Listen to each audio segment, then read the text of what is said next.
It was a Friday evening, and I came home feeling relieved that the workweek was finally over. The house was unusually quiet. Normally, I'd be greeted by the chaos of my two kids, Liam and Emma, racing to tell me about their day. Instead, their laughter was absent, and the silence felt strange. "Sarah," I called out, setting my keys on the counter. "In the backyard with the kids," she replied cheerfully from outside. I walked upstairs to change, heading toward our bedroom. As I crossed the threshold, I froze. Sitting on the nightstand was a sleek, silver lighter engraved with a name I didn't recognize. Dylan. My heart sank. I didn't smoke, and neither did Sarah. The lighter looked expensive, polished, and completely out of place in our home. I picked it up, turning it over in my hand. The weight of it felt heavier than it should have been. "Sarah," I called out, louder this time. She came inside a moment later, wiping her hands on a dish towel. "What's up?" I held up the lighter. "What's this?"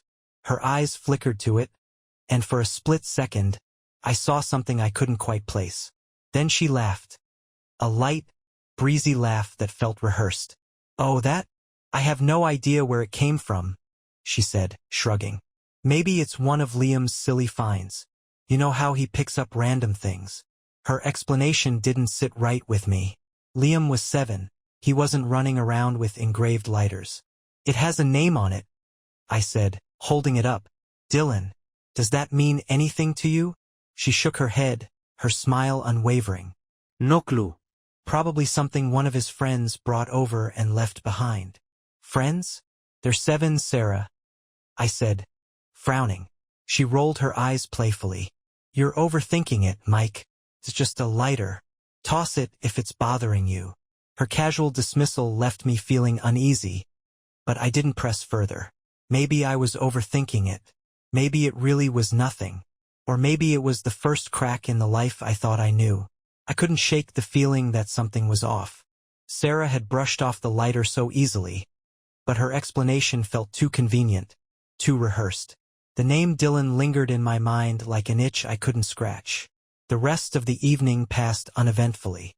Sarah cooked dinner, the kids laughed and argued over dessert, and everything seemed normal.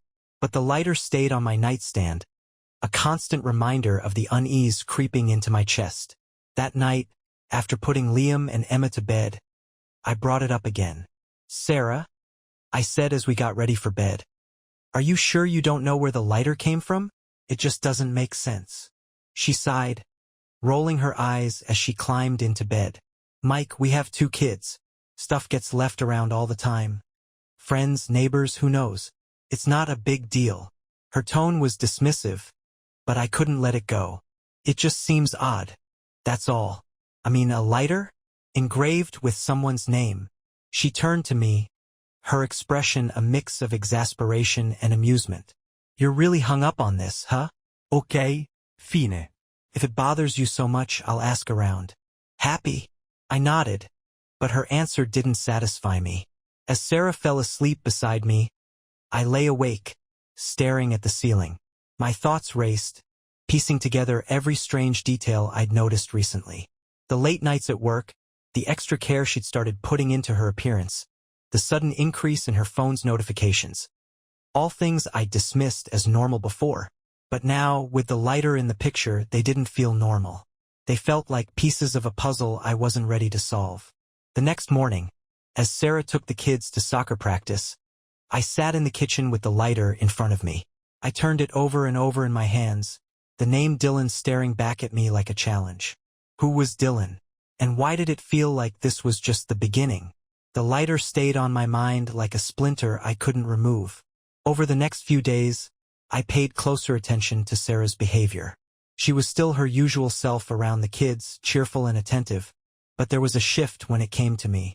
Our conversations felt hollow, and her responses were clipped, almost as if she was avoiding spending too much time talking to me.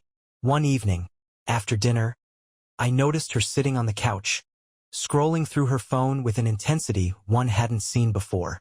"Who's keeping you so busy over there?" I asked, trying to sound casual. She glanced up, her expression unreadable. "Just a group chat with the moms." Liam's team is planning an end-of-season party.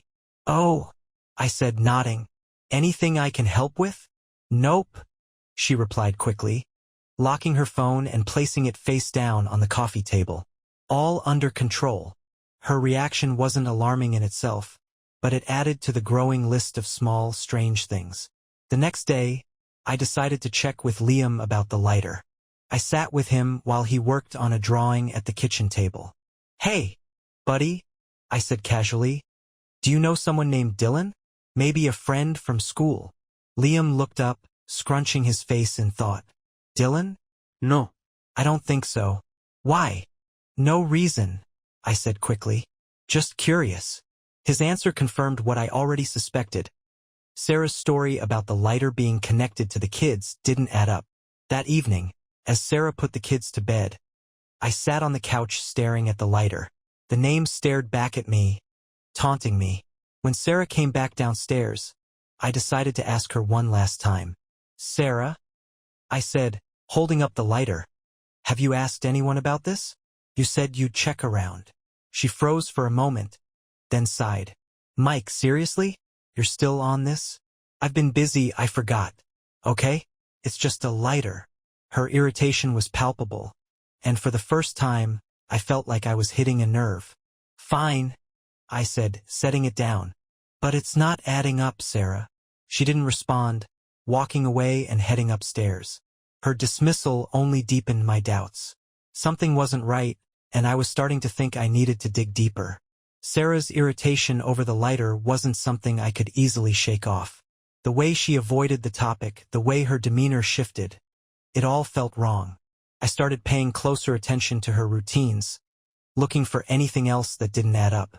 That weekend, while Sarah was out running errands with Emma, I noticed her phone on the kitchen counter. She almost never left it behind.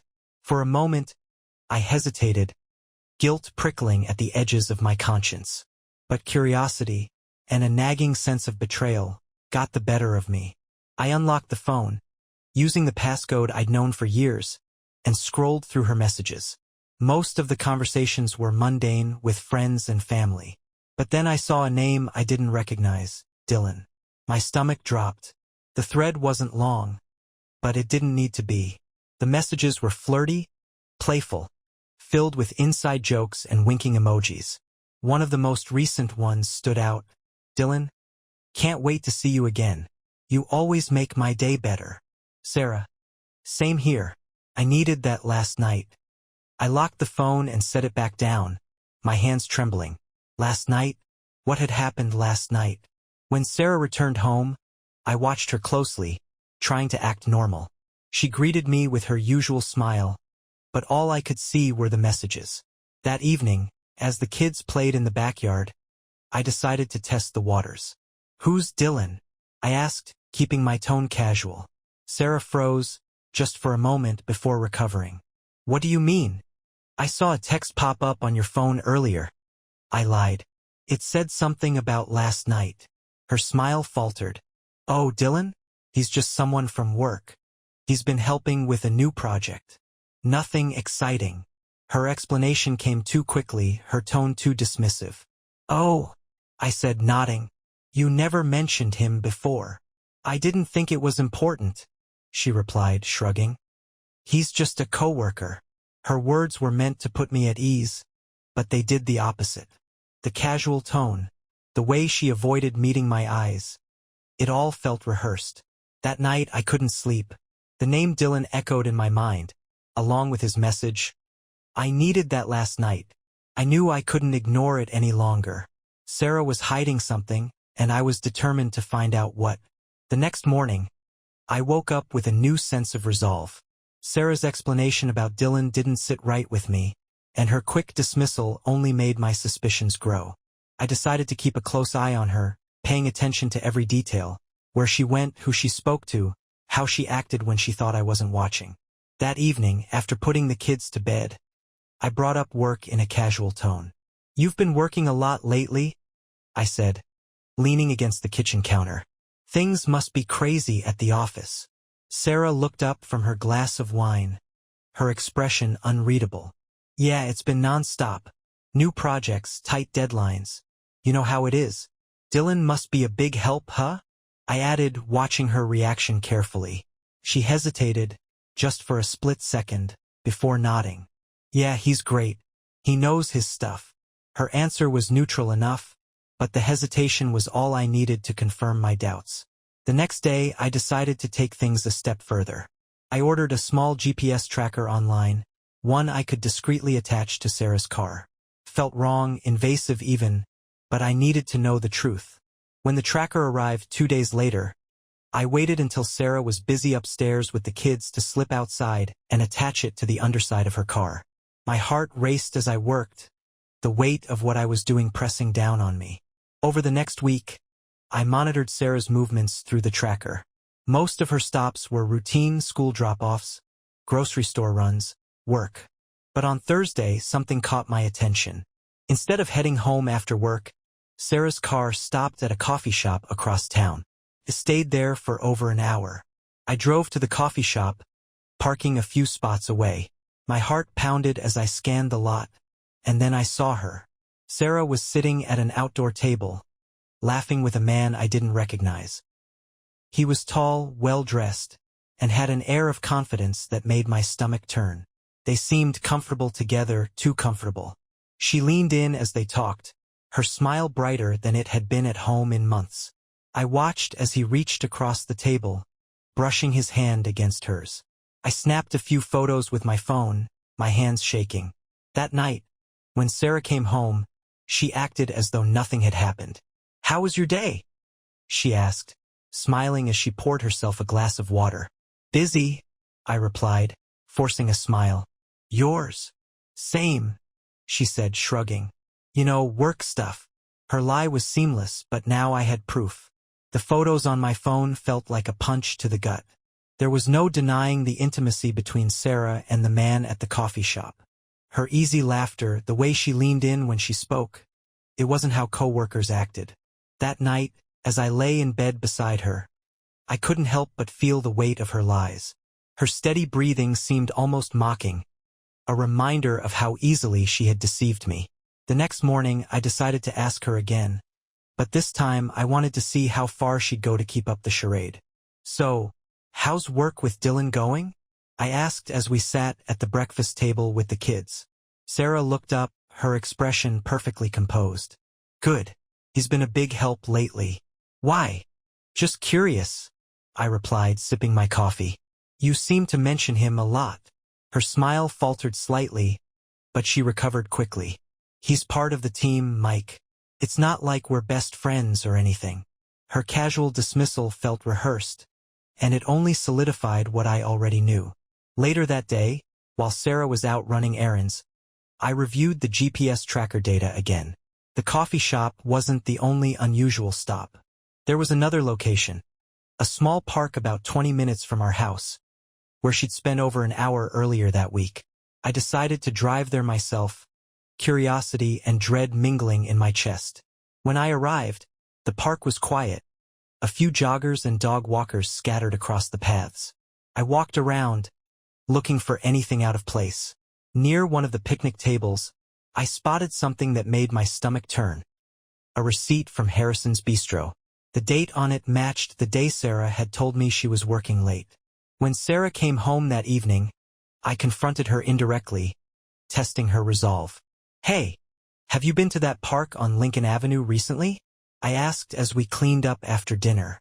She froze for a split second before answering. "The park? No, why? I thought I saw your car there the other day," I said, watching her reaction. "Oh, must have been someone else," she said quickly, her voice too light. "I haven't been there in ages." Her denial was enough to confirm my suspicions. She wasn't just lying. She was doing it effortlessly.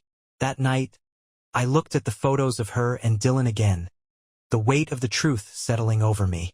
Sarah wasn't the woman I thought she was, and our marriage wasn't what I believed it to be. But now I had enough proof to confront her. The following evening, I waited for Sarah to come home. I sat at the kitchen table with my phone in front of me, the photos from the coffee shop pulled up on the screen. My heart raced, but my resolve was unshakable. This was it, the moment everything would change. When she walked in, she greeted me with her usual smile, but I could see the tension behind it. "Hey, how was your day?" she asked, setting her bag down on the counter. "Busy," I replied, my voice steady. "We need to talk." Her smile faltered. "About what?" I slid the phone across the table, the photos staring back at her. "About this." Sarah froze, her face pale as she looked down at the screen. For a moment, she didn't say anything, and the silence was deafening. Then she laughed. A nervous, brittle sound. "Mike, are you spying on me?" she said, trying to deflect. "Don't," I said sharply, cutting her off. "Don't try to turn this around on me. I want answers, Sarah. Who is he?" Her mouth opened, but no words came out. "Say it," I demanded, my voice rising. "Say his name." She swallowed hard, her hands trembling. "It's Dylan," she whispered finally. Hearing his name from her lips felt like a punch to the gut. "How long has this been going on?" I asked, my voice cold. "Mike, it's not what you think. Don't lie to me," I snapped, slamming my hand on the table.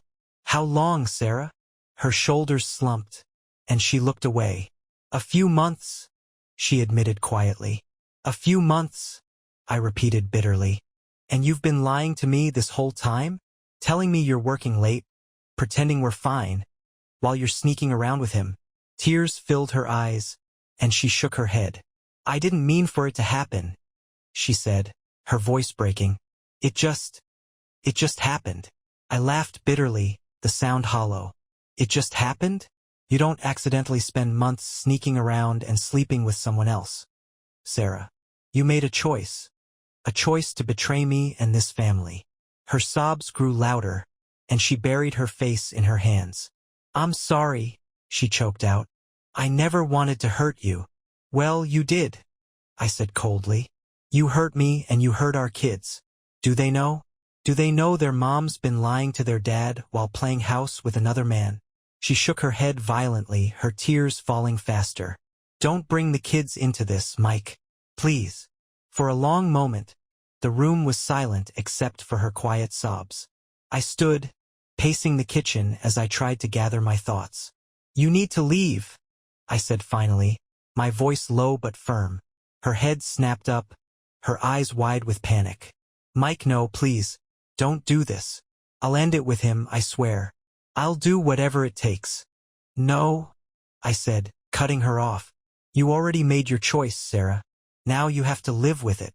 Sarah's sobs filled the room, each one cutting through the silence like a knife. She stood frozen by the counter, clutching it for support. "Mike, please," she begged, her voice trembling. "Don't do this. I know I made a mistake. A horrible mistake. But we can fix this. I can fix this." Her desperation only fueled my anger. "Fix this," I said bitterly, glaring at her. "You've been lying to me for months, Sarah. You've been sleeping with another man while pretending everything was fine.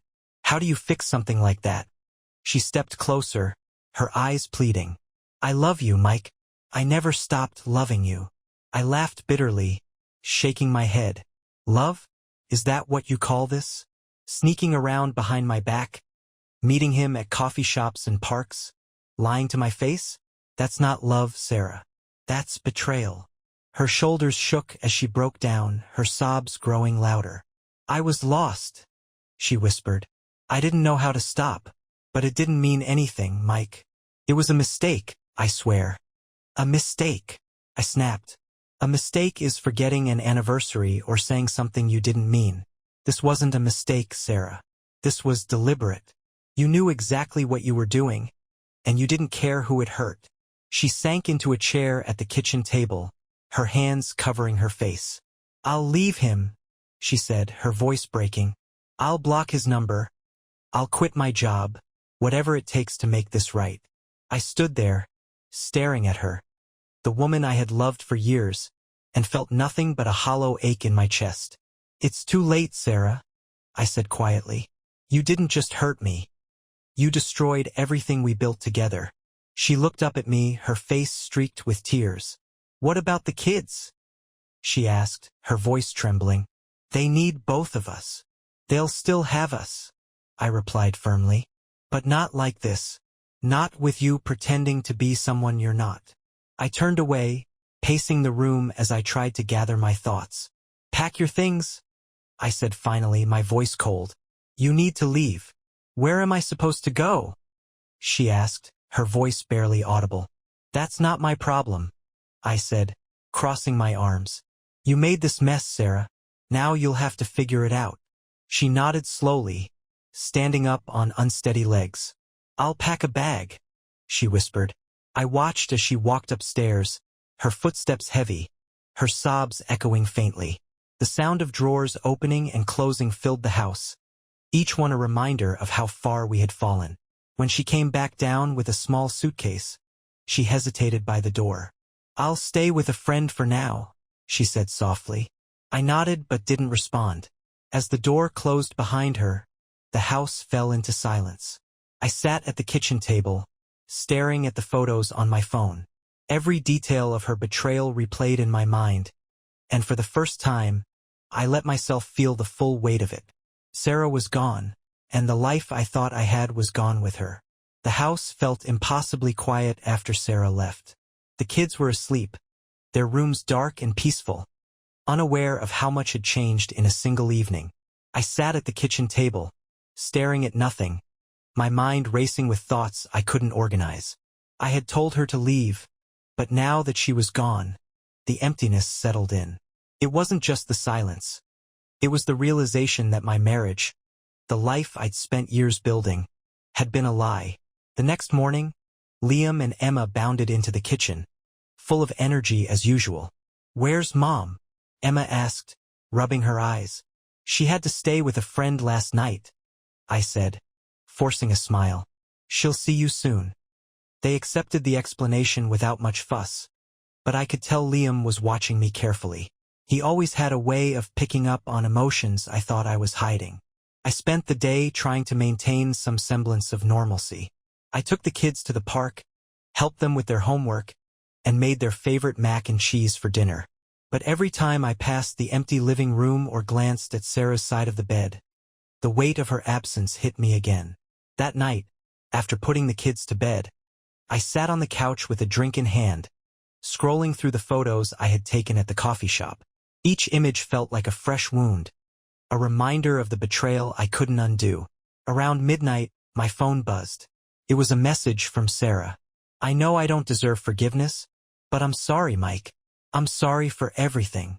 I stared at the screen, my emotions a tangled mess of anger, sadness, and something I couldn't quite name. After a long pause, I set the phone down without responding. I wasn't ready to face her words, not yet. For the first time in years, I went to bed alone, the silence of the house pressing down on me like a weight I couldn't lift.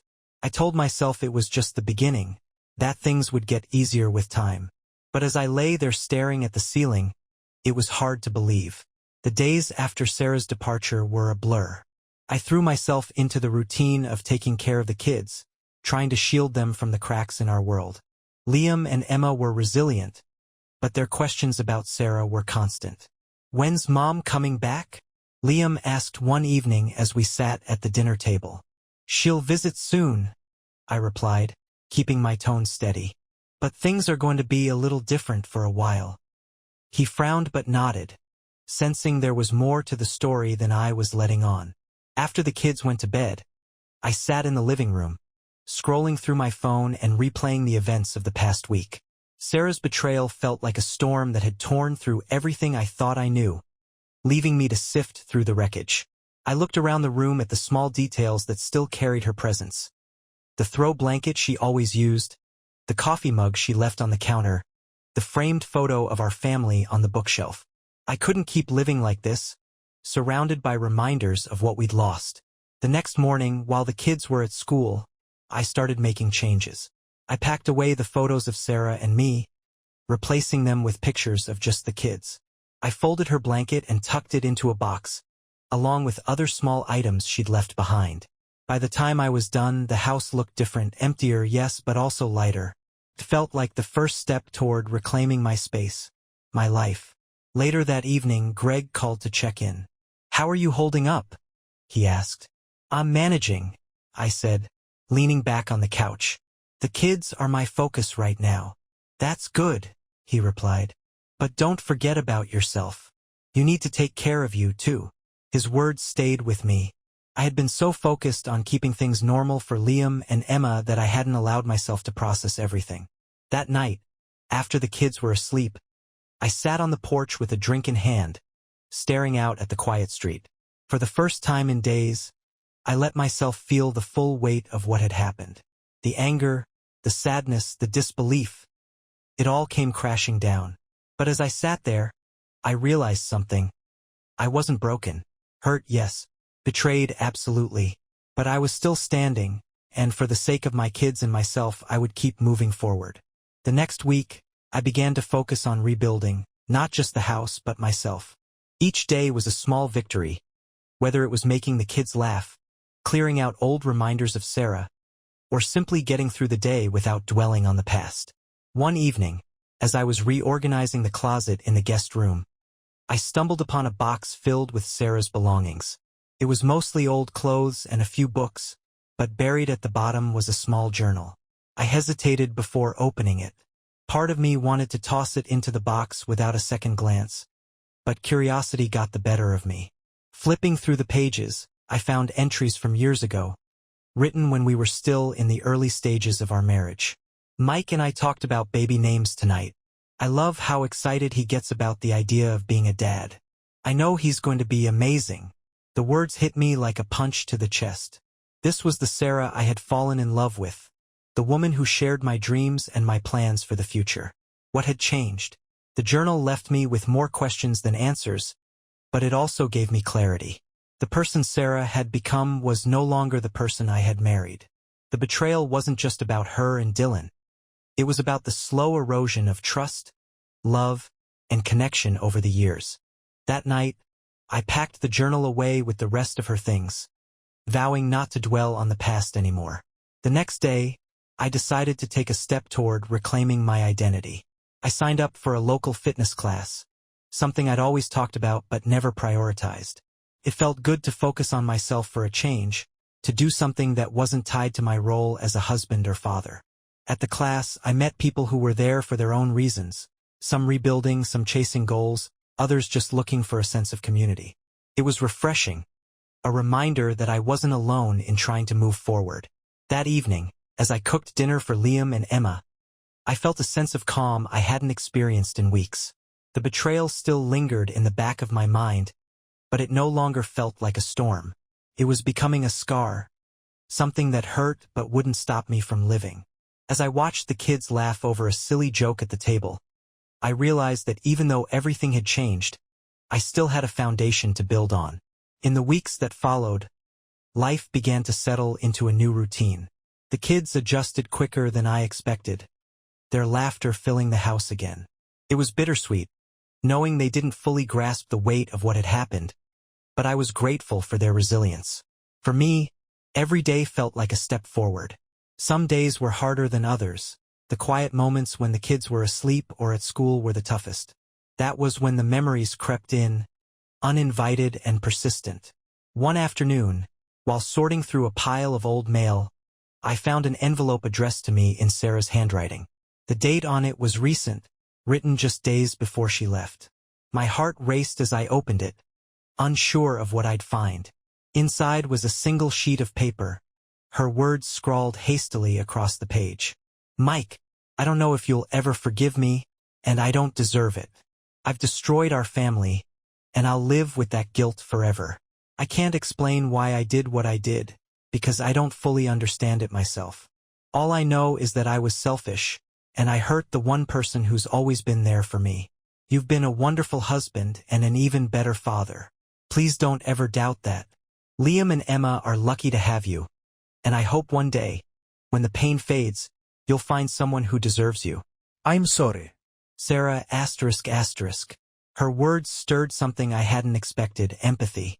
They didn't excuse her actions, but they made me realize how lost she must have been to make the choices she did. I folded the letter and placed it in the drawer of my desk. It wasn't forgiveness, but it was a step toward understanding, and maybe, in time, that would be enough. That evening, as the kids and I sat on the porch watching the sunset, I felt a sense of peace I hadn't felt in a long time.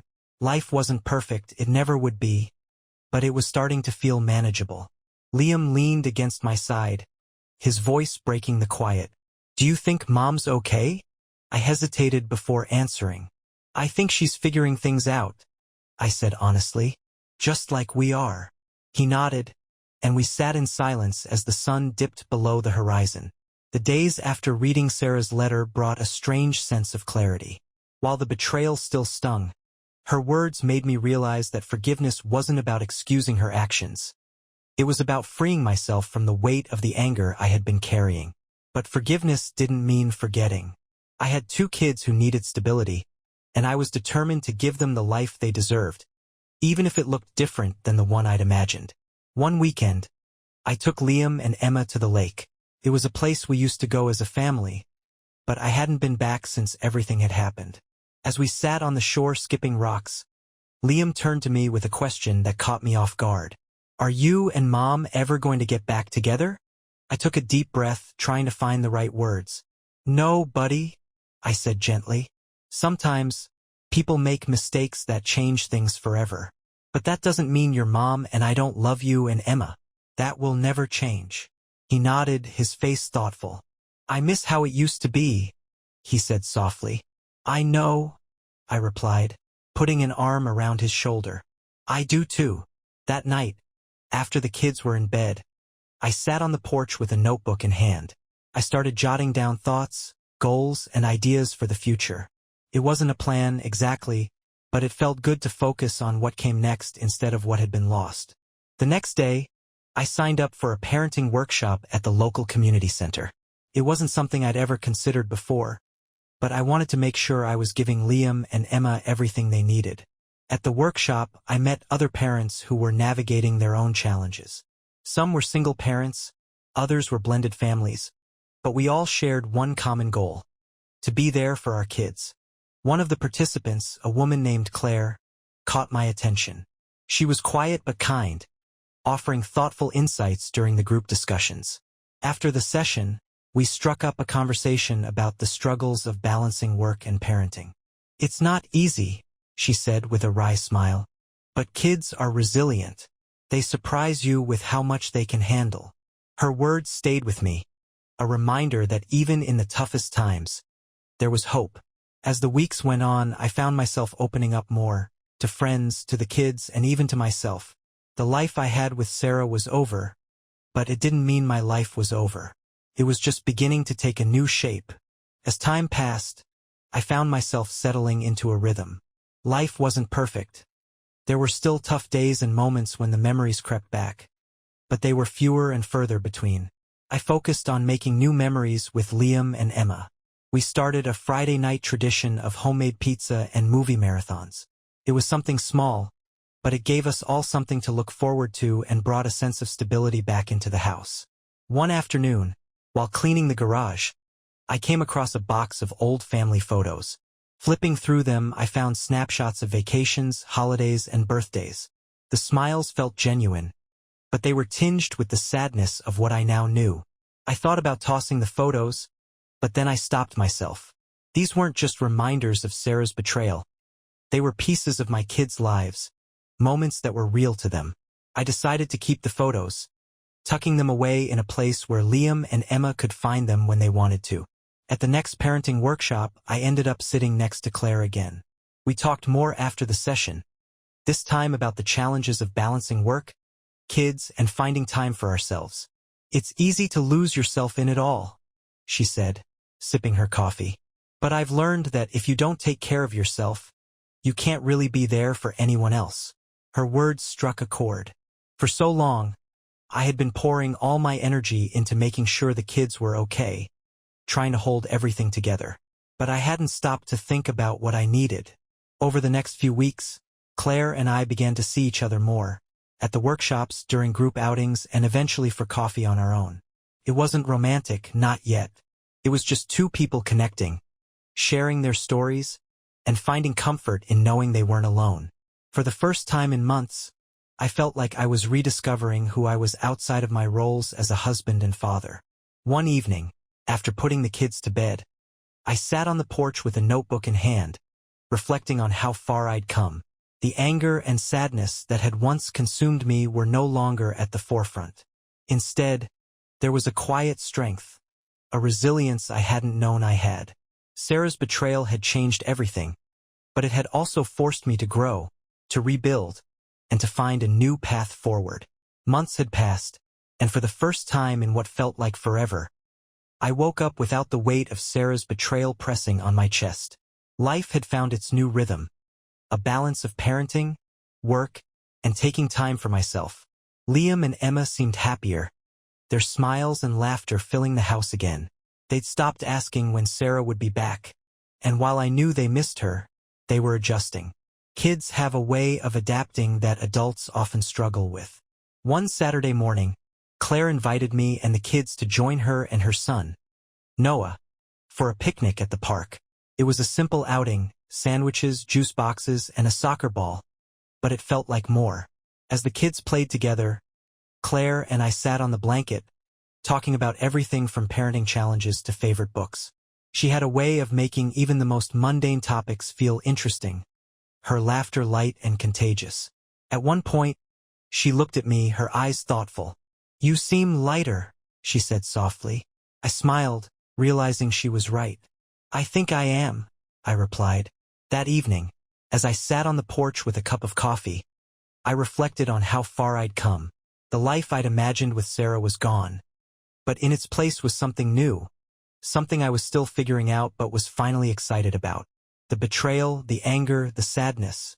It was all still there, but it no longer controlled me.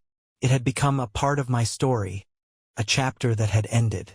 Claire and I continued to spend time together, slowly and naturally. It wasn't about rushing into something new. It was about connection, about finding joy in moments I hadn't thought possible just a few months ago. For the first time, I saw a future that felt bright. It wasn't the one I had planned, but it was one I was building with intention and hope. That night, as Liam and Emma slept and the house was quiet, I sat down at the table and wrote out a list of goals. Not just for the kids, but for myself. Things I wanted to do, places I wanted to see, and who I wanted to become.